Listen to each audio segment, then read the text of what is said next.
Hello दोस्तों, स्वागत है आपका अपने यूट्यूब चैनल पर। जैसा कि आप लोगों की रिक्वेस्ट आई थी सीटेट के प्रीवियस ईयर पेपर की मैथ्स को सॉल्व कराने के लिए, तो आज हम लोग यहाँ पे डिस्कस करने वाले हैं दिसंबर 2018 के पेपर 2 की मैथ्स के बारे में।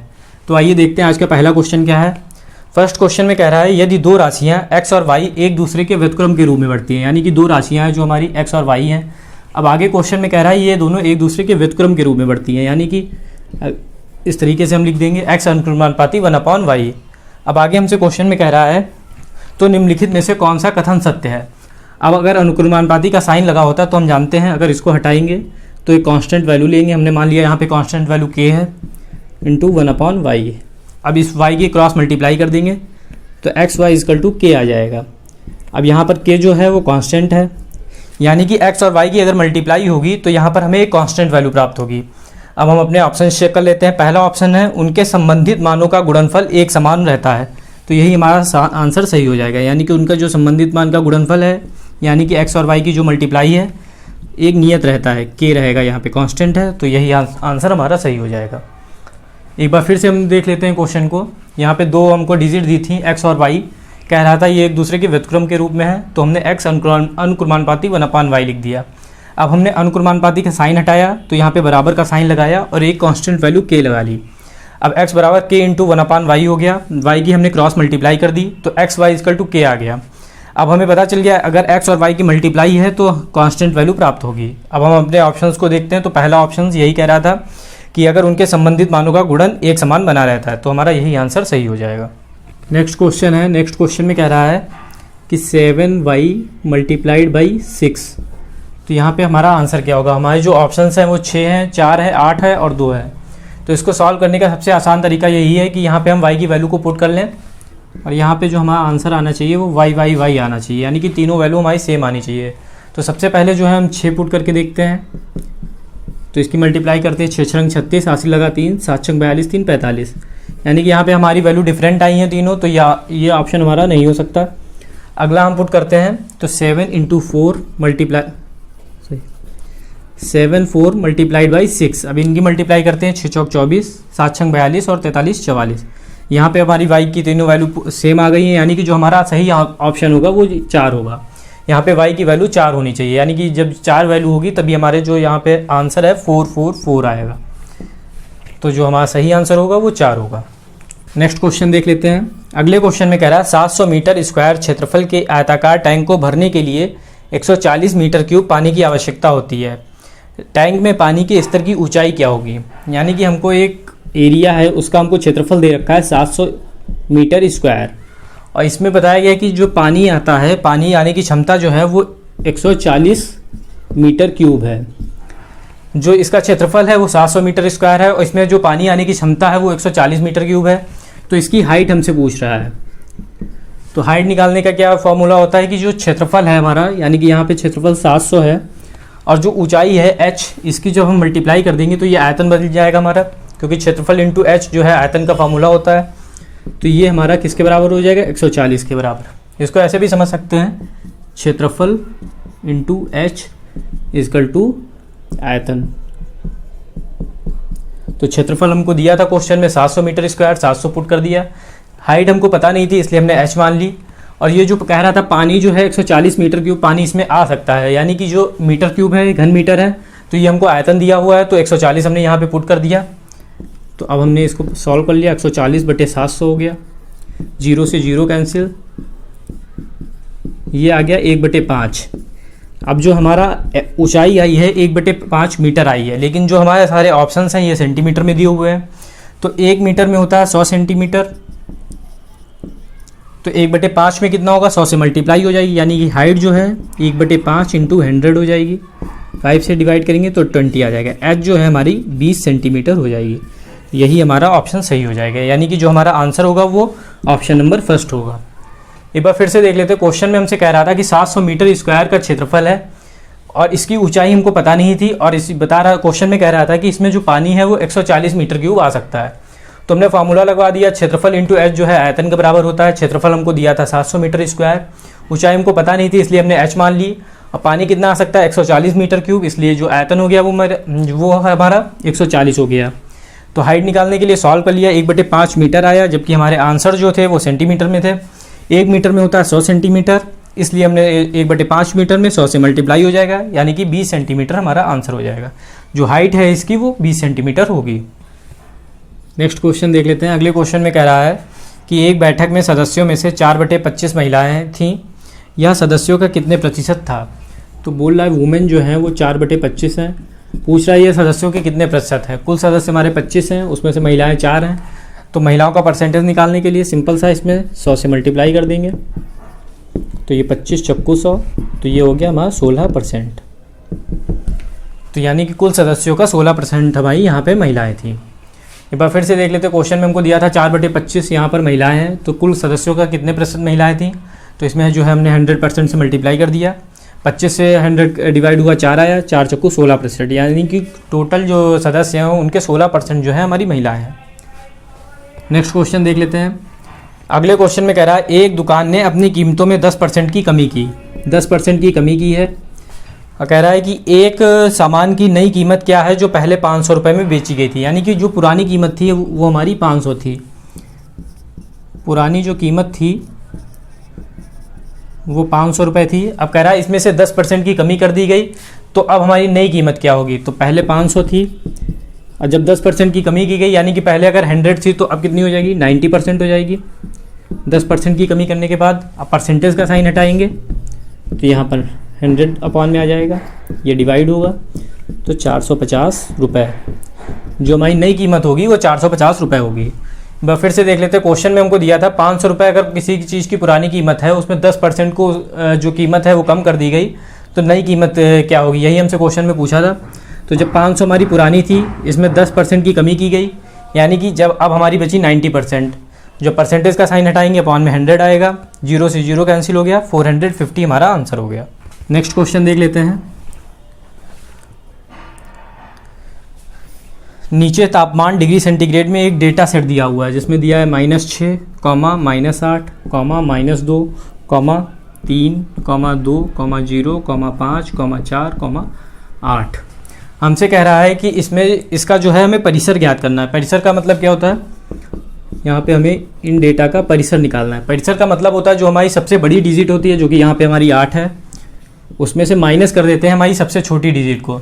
यहाँ पे सबसे छोटी डिजिट क्या है? -8 है, तो इसमें से हम 8 को -8 कर देंगे, तो ये 8 माइनस माइनस प्लस हो जाएगा 8, ये 16 हमारा आंसर हो जाएगा। परिसर का मतलब होता है जो हमारी सबसे बड़ी डिजिट और सबसे छोटी डिजिट, उसका अंतर क्या होगी?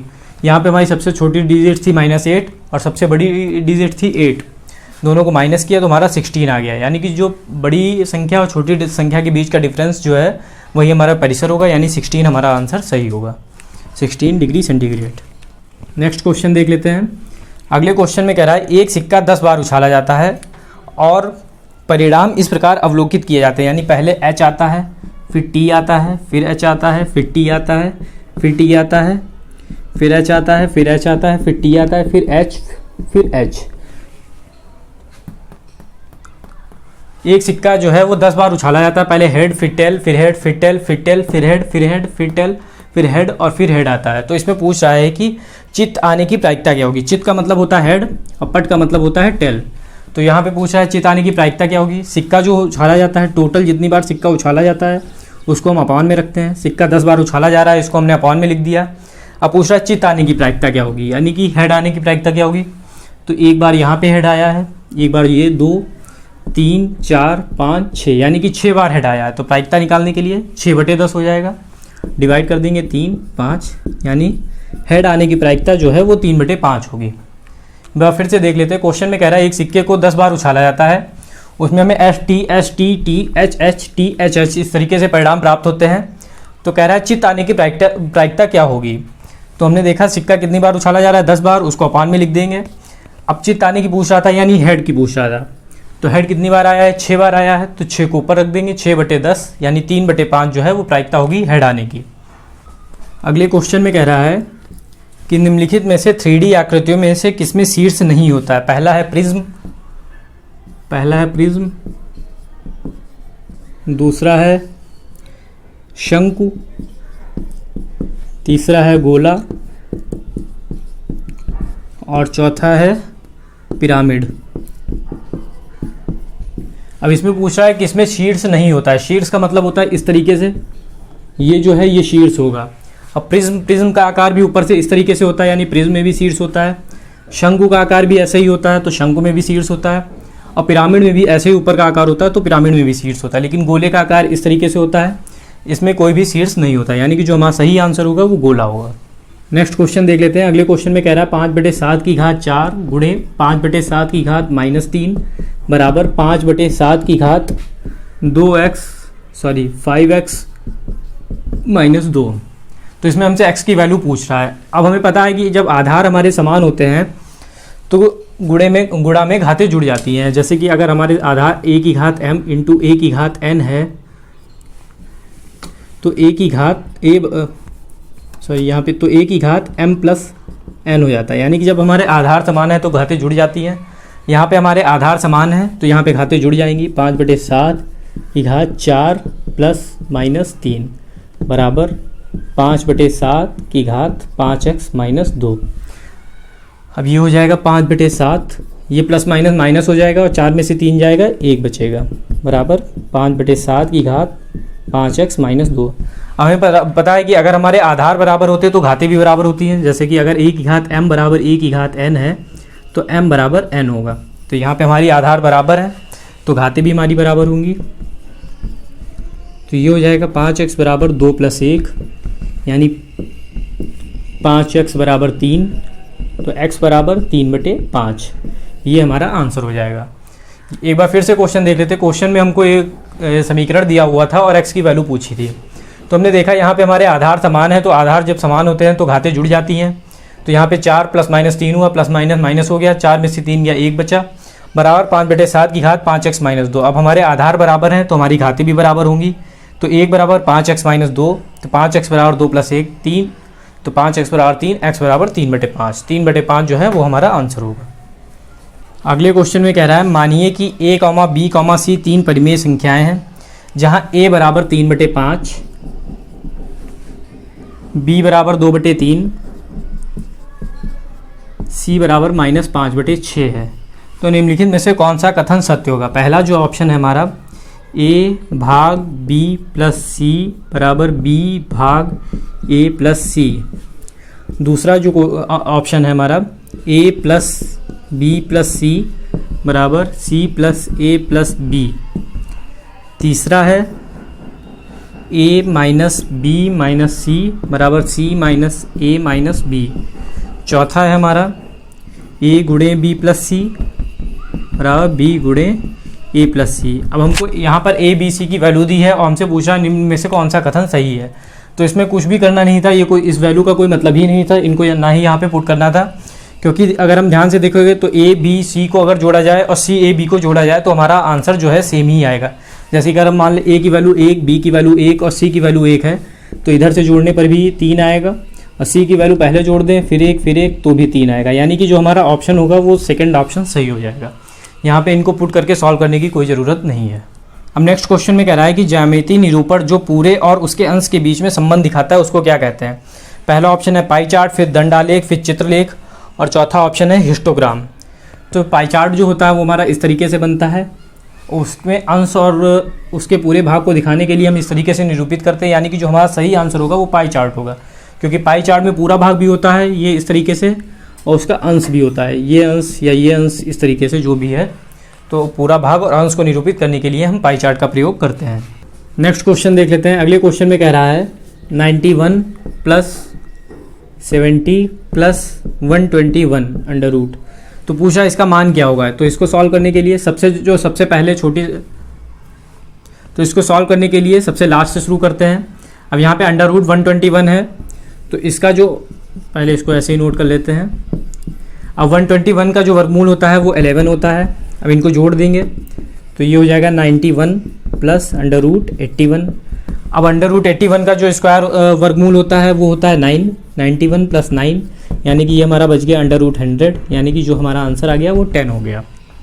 अब फिर से देख लेते हैं, क्वेश्चन में हमको दिया था इसका मान निकालना था, तो ऐसे क्वेश्चन को हमेशा हम लास्ट से सॉल्व करते हैं। यहाँ पे अंडर रूट 121 था तो इसका वर्गमूल 11 हो गया। अब 70 और 11 को जोड़ा 81 हो गया, 81 का वर्गमूल 9 हो गया, 91 9 100, 100 का वर्गमूल 10, 10 जो है हमारा आंसर हो जाएगा। अब आज का लास्ट क्वेश्चन देख लेते हैं। लास्ट क्वेश्चन में कह रहा है एक पार्क में 784 पौधे व्यवस्थित किए जाते हैं ताकि पंक्ति में पौधों की संख्या पंक्तियों की संख्या के समान ही हो। प्रत्येक पंक्ति में पौधों की संख्या क्या होगी? बोल रहा है जो पंक्ति की संख्या है वो बराबर है पौधों की संख्या के। यानी कि अगर हम पंक्तियों की संख्या अगर x मान लें तो पौधों की संख्या भी हमारी x होगी। अब क्वेश्चन में कह रहा है कि कितने पौधे 784 पौधे व्यवस्थित किए गए हैं, तो उसमें पौधों की संख्या क्या होगी? अब जो पौधे हैं टोटल वो 784 हैं। 784 पौधों को व्यवस्थित किया गया है, तो पौधों की संख्या हमारी x है, पंक्तियों की संख्या x है। अगर हम इनकी मल्टीप्लाई कर देंगे तो हमारे पौधों की संख्या आ जाएगी, क्योंकि जैसे ये एक पंक्ति है, एक ये पंक्ति है, इसमें पौधों की संख्या ये है, ये। तो अगर हम इन सब की मल्टीप्लाई कर देंगे, जितने हमारे पौधे हैं और जितनी हमारी पंक्तियां हैं, तो हमारे कुल पौधों की संख्या आ जाएगी। तो यहाँ पे हमारे पंक्ति थी x, पौधे भी हमारे थे x, इन दोनों की मल्टीप्लाई करके हम यहाँ पर पौधों की संख्या निकाल सकते हैं। तो ये हो गया हमारा x² बराबर 784, x बराबर √784। अब जो 784 है ये इसका वर्गमूल होता है 28, तो जो हमारे पौधों की संख्या है वो 28 और पंक्तियों की संख्या है वो भी 28 होगी। एक बार फिर से देख लेते हैं क्वेश्चन में कह रहा था पंक्तियों की संख्या और पौधों की संख्या जो है वो बराबर है, और टोटल पौधों की संख्या 784 है, तो पौधों की संख्या कितनी होगी? तो प्रत्येक पंक्ति में पौधों की संख्या कितनी होगी? तो हमारी टोटल पंक्तियाँ थी x, एक पंक्ति में पौधों की संख्या थी x, तो टोटल पौधों की संख्या हो गई हमारी x²। अब ये किसके बराबर है? हमारे टोटल पौधों की संख्या हमको क्वेश्चन में दी है 784, तो x² बराबर 784। 784 का वर्गमूल होता है 28, तो x की जो वैल्यू आ गई हमारी 28, यानी कि जो पंक्तियों की संख्या है वो भी 28 है और पौधों की संख्या है वो भी हमारी 28 है। तो फ्रेंड्स, अगर आप लोगों को आज की वीडियो पसंद आई हो तो लाइक करें, सब्सक्राइब करें और शेयर करें। और जो लोग हमारे चैनल पर नए हैं वो प्लीज़ चैनल को सब्सक्राइब कर लें। धन्यवाद।